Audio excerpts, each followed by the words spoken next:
Hola compañeros y maestra, nosotros les vamos a hablar sobre la narrativa en la enseñanza, el aprendizaje y la investigación, así como también la narrativa en el estudio de la docencia. Pues tenemos las definiciones de narrativa. Las narrativas han encontrado aplicación práctica en dos áreas del campo de la educación, ambas vinculadas con la acción de contarle a alguien algo que ha sucedido. Estas dos áreas se dividen en dos áreas, en la enseñanza de los contenidos y la investigación educativa. También la narrativa pues se divide en dos partes. En la historia, que incluye los acontecimientos, las personas y los escenarios que construye el contenido pues de una narrativa. En la segunda parte pues sería el discurso, que es el relato más que nada, la expresión, presentación o narración de la historia. Pues más que nada el discurso puede ser oral, escrito o representado dramáticamente. También pues puede ser la narrativa, pues puede ser cinematográfica, mimo o danza. La narrativa más que nada se refiere a la estructura, el contenido y las habilidades necesarias para construir una historia. La narrativa pues es una herramienta clave que nos sirve para entender y analizar las interacciones entre los maestros y estudiantes con relación de algún tema educativo. Los saberes pedagógicos. Los conceptos de saber pedagógico sobre contenidos es la introducción de Leo Schumann en 1987. Este concepto se refiere a cómo los maestros conocen y comprenden su materia, siendo específico de la enseñanza. También diferencia entre los maestros experimentados y noveles. Los maestros con experiencia poseen un saber práctico más desarrollado, adquirido a lo largo de los años, que le permite interpretar y dar sentido al currículo. También la transformación de los saberes sobre los contenidos. La idea central es que el docente transforma su conocimiento sobre la materia en algo práctico y aplicable en la enseñanza. La frase de transformación del saber. Wilson, Schaumann y Reicher describen cómo el conocimiento en un estudiante de profesorado puede no ser adecuado para la enseñanza en niveles superiores, lo que resalta la necesidad de diferentes enfoques pedagógicos. Ahora bien, hablaremos sobre narrativizar la experiencia. Este tiene un enfoque donde se aprende y se comparte el conocimiento. Se basa en observar, conversar y compartir con otros. Las narrativas son muy importantes, ya que esto ayuda a comprender el presente y mantener el conocimiento compartido. En este caso, los docentes experimentados ya saben qué historias contar, a quién, cómo, cuándo y el fin de ello. Los maestros utilizan relatos como una herramienta de compartir lo que ellos saben con sus alumnos. Este proceso fomenta el saber pedagógico, que incluye distintos factores. Uno de ellos es la práctica, la interpretación y la reflexión. La narrativa es muy importante, como ya lo mencioné, ya que es una forma de entender, enseñar y aprender. Ayudan a relacionar y reflexionar sobre las experiencias pasadas con las presentes. Por otro lado, hablamos sobre la experiencia práctica. Aquí es donde los docentes utilizan la narrativa como una herramienta para dar sentido a su experiencia profesional. A través de la narrativa, los docentes logran organizar lo que realizaron, los acontecimientos que vivieron en su experiencia laboral, así como también proyectando un nivel de conocimiento práctico que guíe su trabajo. La narrativa no solo ayuda a organizar los hechos que ellos viven, sino que les ayuda a darles un significado moral a lo que ellos pasan tras esa práctica. De esta forma les ayuda a reflexionar sobre su práctica y mejorar en su enseñanza, sobre lo bueno y lo malo que vivieron dentro de esta, la proyectan en la narrativa y de ahí ellos pues sacan lo bueno. Dentro de esta narrativa debe de haber una coherencia y se debe de incluir la experiencia del estudiantado, sin olvidar claramente el contexto en la práctica del docente. Pero sí se debe tomar en cuenta lo que vive el alumno dentro de esta práctica. La interpretación. La interpretación es la construcción. En la construcción y en el relato de una narrativa hay siempre alguien que es un intérprete y que está situado, como dice Barthes, entre nuestras experiencias y nuestros esfuerzos por entenderlas y describirlas. Para interpretar de este modo es preciso que los maestros aprendan a mirar y comprender textos, prácticas y aulas pedagógicamente. El intérprete debe de conocer los textos y la materia que presentan, debe sumergirse en este mundo de textos y asuntos. Ahora bien, la interpretación en una investigación es el proceso que implica asignarles un significado. La responsabilidad de un investigador es explicar y persuadir a su público sobre cómo ve los datos y qué conclusiones puede extraerse de su interpretación. La interpretación se refiere a un proceso cognitivo mediante el cual se le asigna sentido a la oración.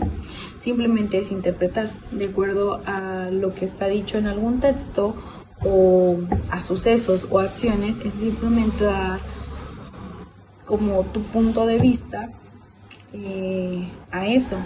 Simplemente es interpretar las cosas, darle un sentido a esas acciones, sucesos o simplemente texto.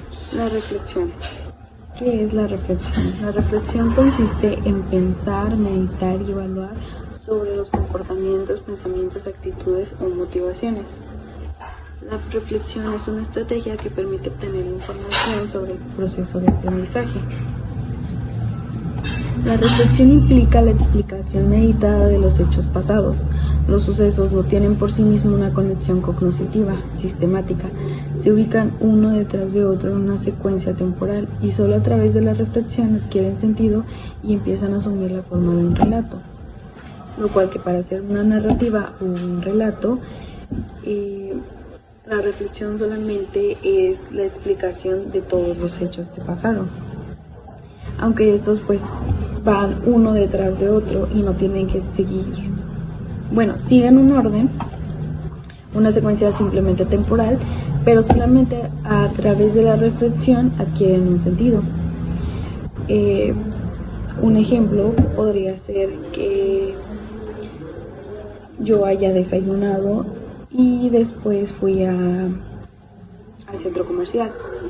Pero entonces simplemente son hechos que van uno detrás de otro, pero simplemente a través de la reflexión y la explicación, que la reflexión trata de la explicación, solamente a través de la reflexión se puede decir que los sucesos fueron pasados con una secuencia temporal.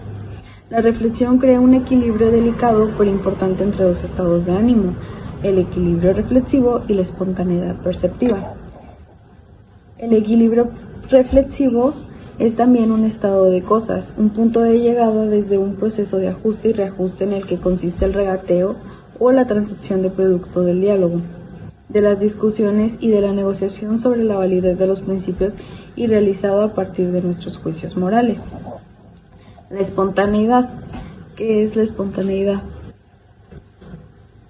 La espontaneidad es un proceso que tiene una tendencia natural a producirse sin tener que ser realizado por una influencia externa. Un comportamiento espontáneo es una característica de acciones que no requieren de motivos razonables, tales como las emociones y entre estas las emociones agradables. Transformación. Las narrativas nos permiten descubrir nuevos sentidos asimilando las experiencias de un esquema narrativo. Los buenos relatos son interpretativos, memorables, funcionales y entretenidos. Como docentes esto nos sirve para que a los niños nosotros podamos contarles, narrarles historias que debemos de hacer como que muecas o así para que sean como que entretenidos y nos puedan prestar mínima de su atención. Apoyándose en un saber pedagógico sobre los contenidos, los maestros experimentados revisan constantemente las viejas unidades narrativas de su currículum y construyen en ellas otras, al mismo tiempo que tratan de imaginar nuevas maneras de hacer que algo interese a sus estudiantes. Bueno, si una técnica de enseñanza no les favorece o ellos no prestan atención en esta, deben de buscar la manera de que los estudiantes aprendan y pues presten atención, y para eso debe de saber tener una buena narrativa de lo que va a explicar. En conclusión, el saber pedagógico es algo que se forma principalmente a través de la práctica. Es un conocimiento práctico que no se queda estático, sino que se construye día a día con materiales, textos, sobre todo con la interacción con los estudiantes. Esto lo hace único porque evoluciona constantemente adaptándose a los distintos contextos de cada año. Un aspecto fundamental del trabajo docente son las narrativas y las historias, ya que nos ayudan a dar sentido a lo que vivimos y enseñamos. Cuando comprendemos una historia, la reconstruimos y la conectamos con el presente actualizando su significado. En este proceso, como maestro, no solo transmitimos conocimiento académico, sino también valores y tradiciones, con lo que demuestra que el saber pedagógico es dinámico, siempre se enriquece con nuevas ideas, interpretaciones y experiencia que se aporta tanto los docentes como los alumnos. Bueno, yo les voy a hablar sobre las narrativas implícitas. La narrativa implícita en la filosofía se refiere a las estructuras que dan forma a las ideas, conceptos y teorías filosóficas. Hay distintos tipos de narrativas. Está la narrativa de origen, la narrativa de conflicto, la narrativa de progreso, la narrativa de transformación y la narrativa de búsqueda. Como siguiente punto tenemos los conflictos y estudios, que bueno, más que nada son conflictos que se dan en el área pedagógica, en el área educativa, por así decirlos. Como primer punto pues tenemos los conflictos de identidad profesional, los conflictos pedagógicos, los conflictos en el aula y por último los conflictos con la investigación educativa, dominantes como la meritocracia o la productividad. Bueno, pues más que nada el pensamiento de un docente pues debe de estar ligado a una limitada franja de operaciones formales, las que indican con precisión que rasgos distintos del patrocinio, los rasgos distintos del patrocinio pedagógico, por así decirlo. Por lo tanto, pues más que nada se deben de tener en cuenta lo que son los esfuerzos tanto del docente como del alumno y no menospreciarlas, por así decirlo, y tomar en cuenta pues los propósitos de los maestros hacia los alumnos. También se debe de tener en cuenta lo que es el contexto social que rodea al docente y las prácticas, más que nada las prácticas reflexivas de los docentes y la manera que se fomentan al mismo tiempo las diferentes maneras de pensar. Las visiones de la enseñanza. Bueno, aquí se refieren a las perspectivas, creencias y valores que los docentes tienen y sobre el proceso de la enseñanza y aprendizaje. Los tipos de visiones de la enseñanza es tradicional, liberal, progresista, constructivista e innovadora. La enseñanza, la narrativa y el concepto de práctica. La práctica no se opone a la teoría, sino que está interrelacionado con ella. Esto quiere decir que pues para hacer una práctica necesitas tener primero información de lo que vas a realizar antes. La práctica se entiende mejor a través de una concepción hermenéutica, que considera la práctica como una forma de comprensión que se desarrolla a través de la experiencia y la reflexión. La narrativa es una forma fundamental de comprensión y comunicación en la práctica, ya que permite describir y explicar las acciones y eventos de manera significativa. Como ya dice esto, la narrativa es una forma, una técnica de apoyo para poder nosotros explicar situaciones, actos que han pasado o ya bien cualquier cuento. La comprensión narrativa de la práctica permite ver la docencia como una forma de una narrativa que informa y da sentido a las acciones y los objetivos. imaginar lo que puede llegar a ser la enseñanza. La educación no es solo enseñar contenidos, también es transmitir valores y experiencia. Por eso la narrativa se ha convertido en una herramienta importante. La narrativa en la educación, las historias permiten que las enseñanzas sean más humanas, incluyendo emociones, valores, significados que conectan con los estudiantes. Reflexión con historias. Cuando los maestros comparten sus experiencias o desafíos, ayudan a otros a reflexionar mejor sus prácticas. Relatos literarios. Los relatos, como el ejemplo de Úrsula, muestran que enseñar es un proceso de cambio continuo que transforman tanto el estudiante como el maestro. La narrativa hace que la enseñanza sea más significativa, ayudándonos a conectar con los demás y a entender la educación como un proceso vivo y enriquecedor.